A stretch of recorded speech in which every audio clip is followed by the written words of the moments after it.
Espion. On, Espion. Also, something. I can't help but think of them as Arrow Ace, even though I'm sad. That means that in my brain they're also not gay because there's very cute gay ships.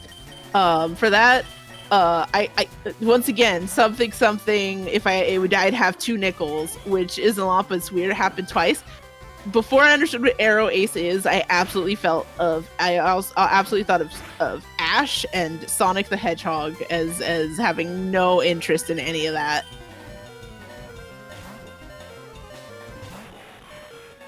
It's like younger me was like they're here for the adventure. I almost exploded this rat. That would have been terrible. No. My brand would have been vaporized on the spot. You'd have to uninvite yourself from a birthday party for that much overkill. Like, you would have to go. When I was younger, I shipped Steven and Cynthia because they were my favorite champions. Fair. And I found out people shipped them too, and it felt validated in my crack ship. Pokemon fandom is wild with it. I feel like you can find any ship. It just has an absolutely insane fucking name.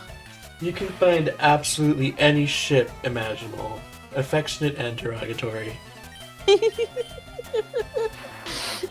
Yeah.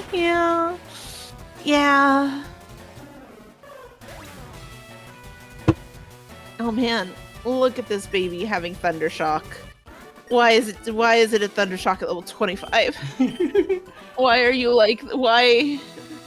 you and then Electrike? Me?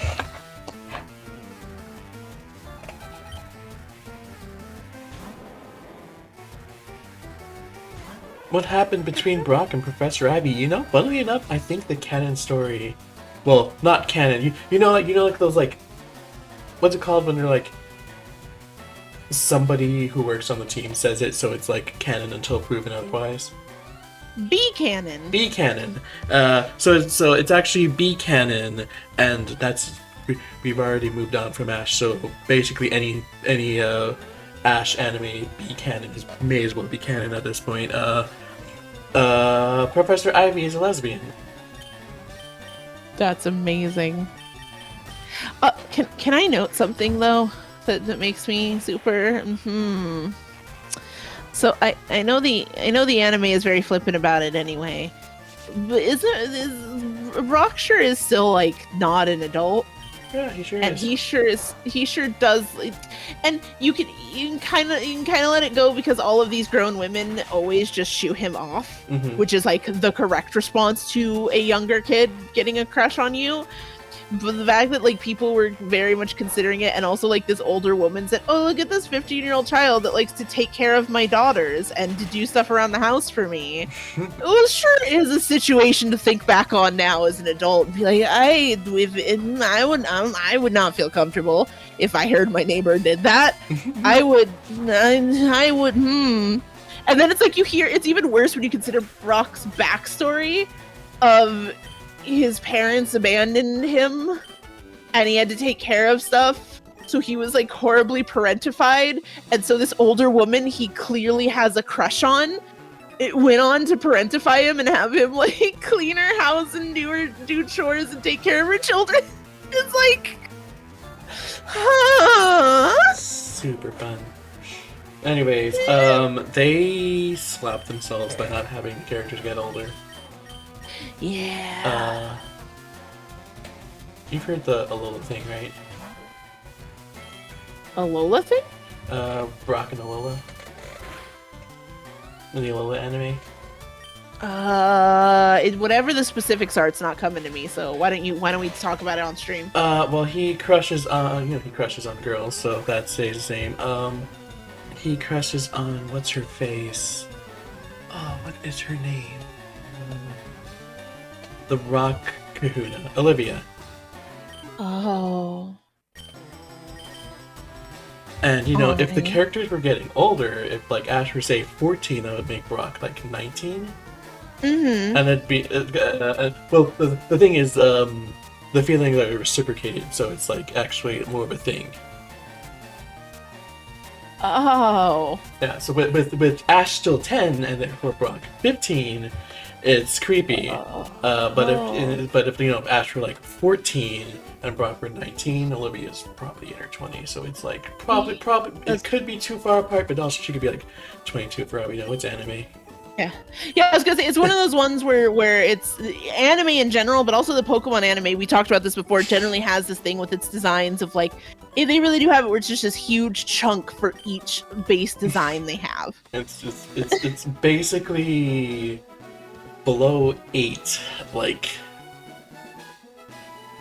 there's like a design for like 9 and younger. There's like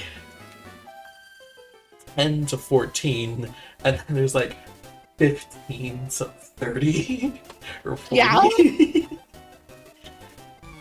And then at that point they start doing those little wrinkles to let you know it's above 30. Mm-hmm. And then there's old.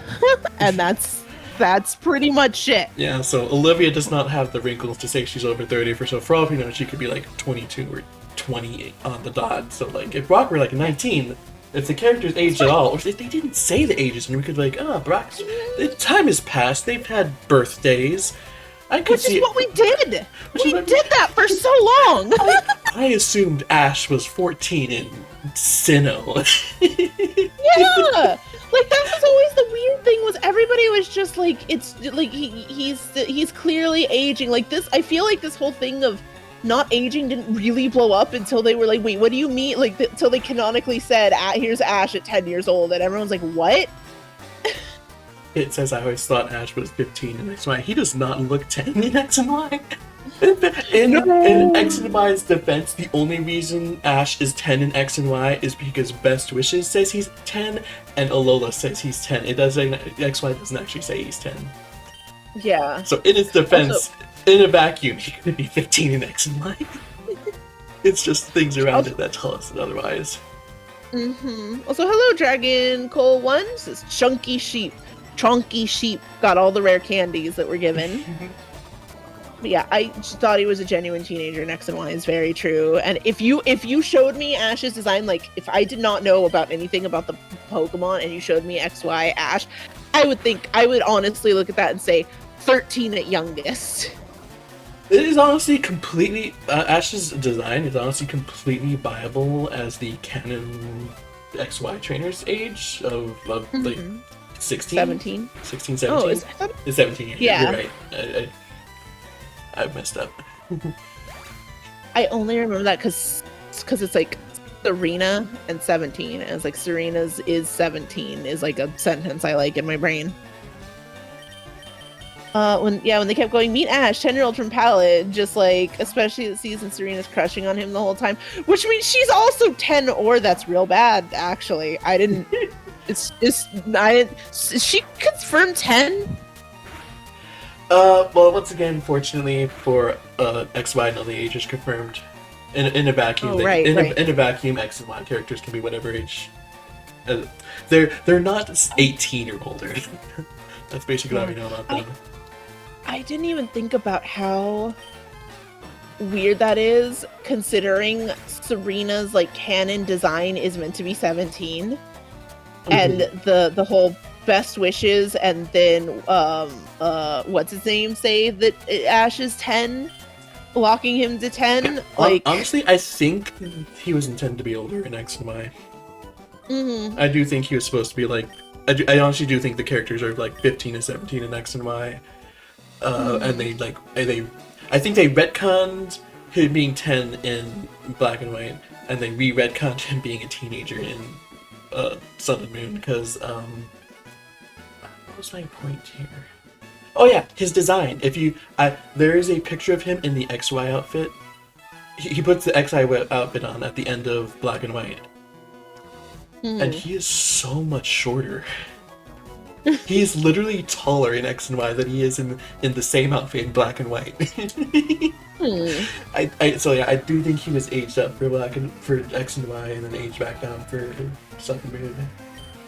Mm-hmm. Well, and there's also that very weird, like, if you know, like the would it be considered meta? The what is it? Not Watsonian, the Joyalist perspective of something. There was originally they were going to end the journey in Diamond and Pearl, right? And then they were that's where Ash's journey was originally going to end. So then when they actually kept him for Black and White, it was very solid that it seems like they were going for a soft reboot. Like not a full reboot, but at least a soft reboot, which then they completely dropped midway through Black and White. I think they intended for him to be soft rebooted, and then there was just such a huge backlash. They backpedaled on it. Honestly, I think they backpedaled on it within like the first 10 episodes. But it's like that's. Sorry, go ahead. No, you. Oh, I was just gonna say, but that's also part of why it feels like this is so fucky wucky, and then it's like we were just allowed to think that Ash was aging up through Sinnoh, and then suddenly they were like, here he is at 10 years old. To me, that's the signal of this is a soft reboot Ash that we're dealing with here. And then it's like, because of that, they had to immediately backtrack on that. It left this very weird, he's the Ash we've had this whole time. However, we have canonically out loud said he's 10. And so now we're kind of stuck, which feels like that's part of why X and Y was like, well, we said that, but we're going to do everything in our power to not make the viewers think he's 10. And we're not doing the ages. We have this older looking design. Like, we have all this, which is also why it's insane to me that in Journeys, because I can't remember if you said they did that in Alola, that they marked that he was 10. But in Journeys, they should. Interestingly enough, they only mark him as 10 in like marketing stuff in Alola. But they don't even do that much in Black and White. And then, that does lead to the interesting development that Ash has been referred to as 10 years old within the canon only 4 times. Episode 1, period. Episode 1 of Black and White, and 2 separate times in Journeys. Why Journeys decided to double back down on this twice? Nobody fucking knows. I don't think the writers would know why. There was no benefit to it. It certainly didn't work with the themes. Oh, hey, Tails, you have a friend. Purple says, I quit the Sun and Moon anime because I got bored and nothing really happened. I apparently quit the episode before plot stuff started happening. So did Tails. Purple, literally, that's my same thing. I heard, I was talking to Lyra about it years later, and Lyra's like, I literally think that's 4 episodes before the plot stuff starts happening. Yeah, it has, and it has a slow start, but once that first plot hits, it really is like rolling pretty solidly. The Ultra Sun, Ultra Moon arc, instead of all piling it at the end like the Sun and Moon arc does, it does sprinkle it in the middle, so you're not like waiting the whole time for it to happen. And then the last arc is just building up to the Pokemon League. I'm crying. Me and Purple are just on such the same wavelength. It's just the same brain cell.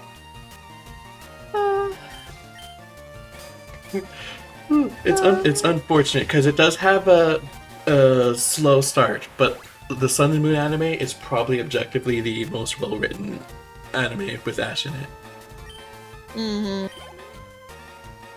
I remember quitting Sun and Moon anime because he looked even younger than XY when it was first announced. He definitely looks younger, I'd say. I can't tell you if it's the design or just the style of Sumo, but yeah, it definitely looked like we got baby again.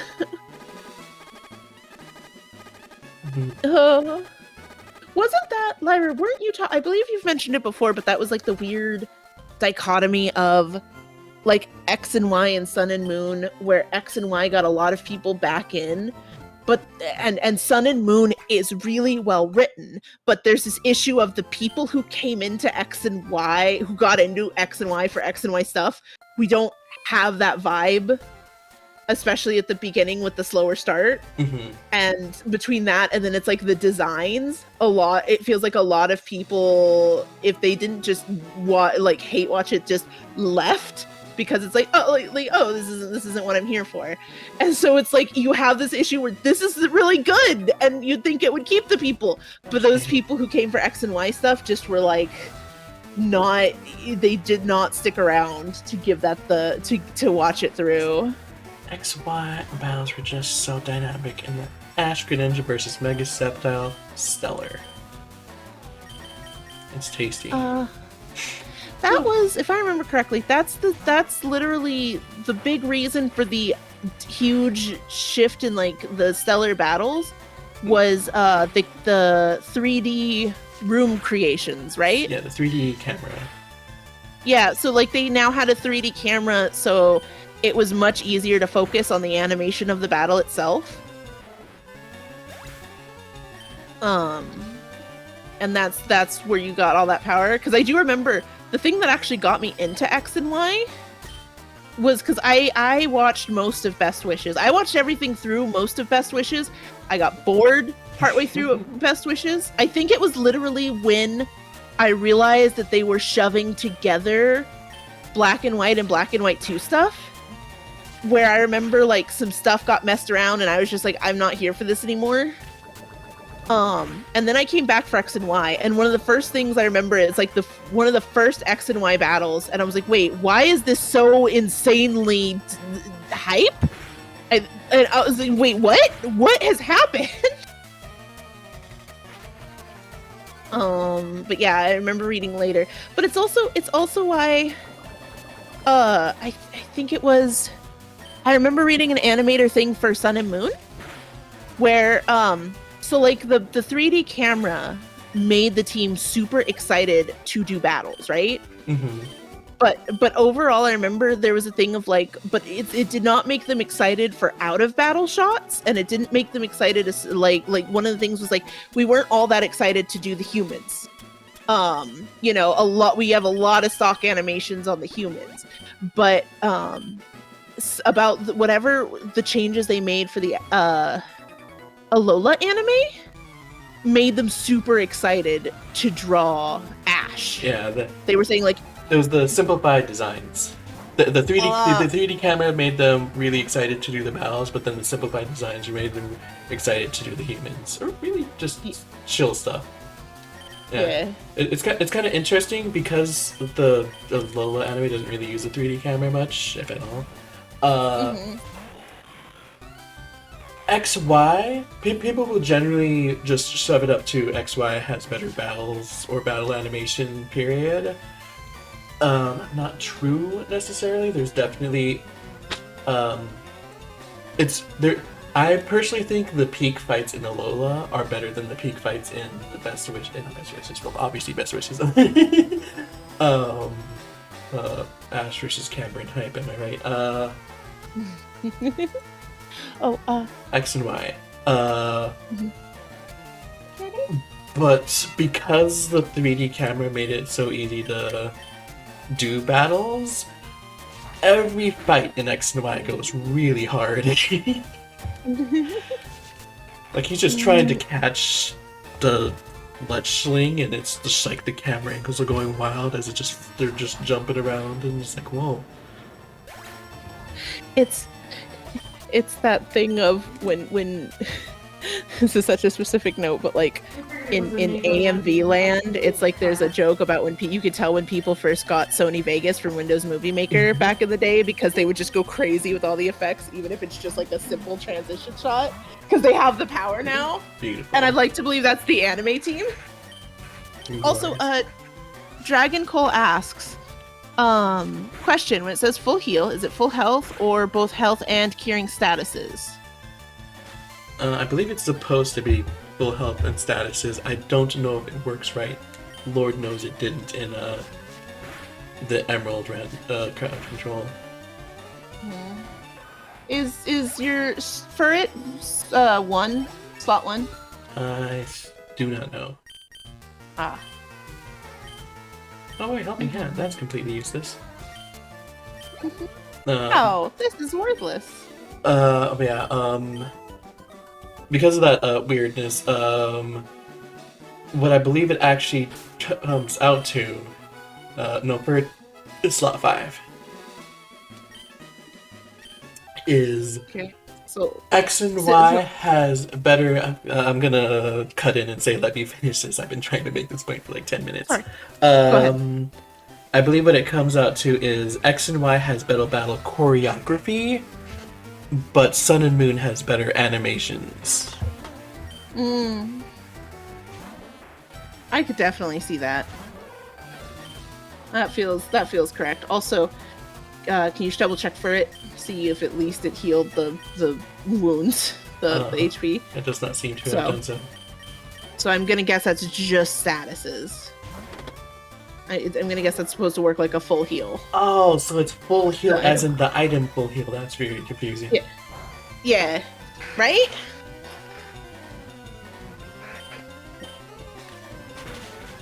One thing that I get frustrated is when a lot of people see animation with lots of frames and think it's inherently better despite it being a lot harder to follow. Oh, wait, it just said full heal was queued. Did it not go through? Let's see. You can make incredible animation with limited frames. Purple, I feel you very deeply on this. There was an anime I watched recently and everybody was like, man, look at how many frames were on these shots, and the shots were like, you could not tell what the fuck was going on even when slowed down to like 50%. And meanwhile, there were other gorgeous shots that did not have as many frames on it, and everyone was like, these are nice, but they were clean, you could follow exactly where it was going, it had impact. Sorry, Lara, go ahead. Another fun one is when they attribute the quality of the drawing with animation. A big thing to do with Sun and Moon was to screenshot smear frames and then screenshot a key for they would screenshot a smear frame from Sun and Moon and a key frame from X and Y and go, look at how much better the animation used to be in X and Y.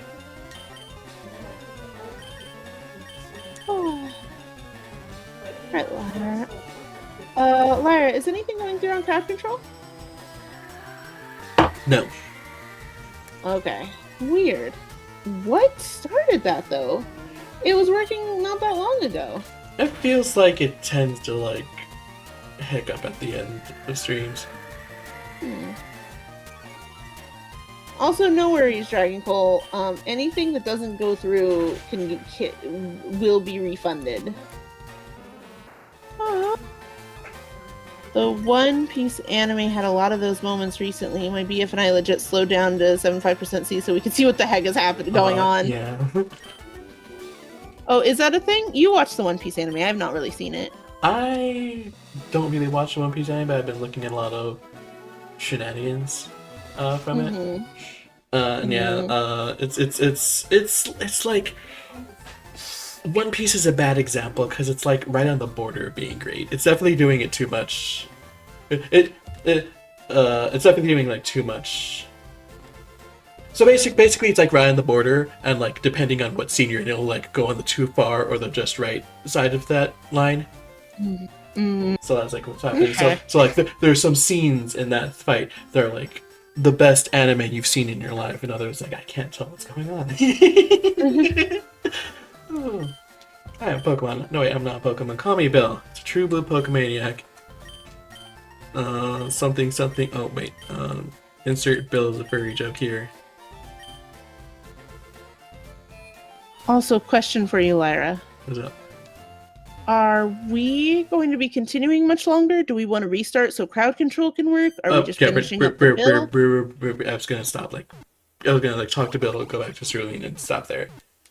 Okay. Hello, Bill. Kit says, I remember defending. You didn't read Yin Dragon's Fire Red, did you?